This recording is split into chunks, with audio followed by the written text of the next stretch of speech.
now tuned into the greatest. Turn the music up in the headphones. What is up, YouTube? Mark Hicks coming at you with another video. Before I start this video, shout out to Finish Line.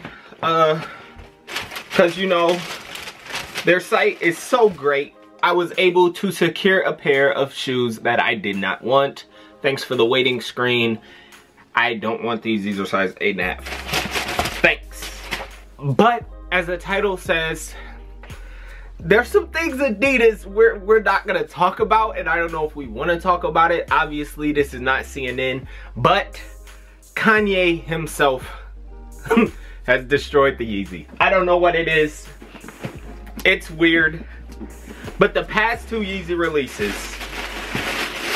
Also, this shoe is low-key beautiful. No cap.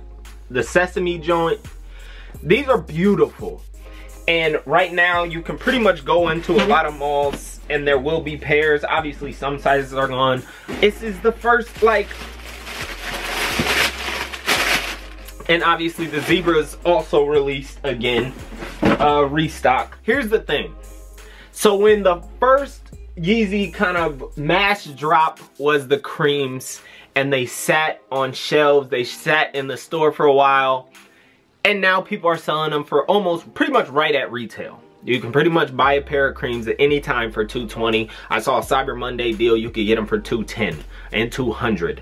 So that's okay because they put out 1 million pairs. So when they were sitting, that's kind of what you could rely on. But with these two shoes, this is what they're not telling you. These were a normal Yeezy V2 drop. Like, there was not a lot of pairs. That Yeezy Mafia dude tweeted hundreds of pairs in just a couple sizes. And that's big for a Yeezy. That's like, those aren't big numbers. And it's just something we have to talk about. Are Yeezys... Are they dead, and why are they dead? Because I think this is a beautiful shoe. I love the colorway. But did Kanye destroy it with all his crazy man talk? And you see Adidas, he's backtracking. He's backtracking on everything he said. He's going to just be creative now. And that's obviously it's gonna hurt the brand. It's gonna hurt his brand. It's gonna hurt the shoes. It's gonna hurt Adidas.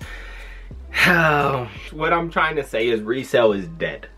On Yeezys, resale is dead. I don't know if it's the restocks. I don't know what it is, but there's just something about it. I don't know. These are probably two shoes, two beautiful colorways that there's no way it should have been that easy to grab them. They shouldn't have sat. One reason has to be from his nonsense, because the stock numbers are low. They're not even what they did with the creams. 1 million pairs, we can understand that. They don't want to tell you, but Kanye, you tricked it. You tricked it for everybody. You and StockX don't want people to make money. But StockX, there's one thing coming, and we will talk about that on another video. And also, let me just do a hot take. The Concords, 1 million plus pairs, they will not sit for as long as you think. And I don't want to say you can resell them. Obviously you can resell them if you want to make about 30 bucks, which isn't bad, not gonna lie. Yeah, I don't know. But if you still need a pair, I'm sold out. But you know, I love y'all, man. So hit me up on Instagram and we can work it out. Obviously, I'm not selling. Somebody just asked me if I could sell them for $210. I'm not Goodwill. I don't want to go broke. But yeah, Yeezys, man. Are they dead? Also, don't buy any fake pairs of these, man. They're everywhere. Please don't. And don't DM me asking for a legit check.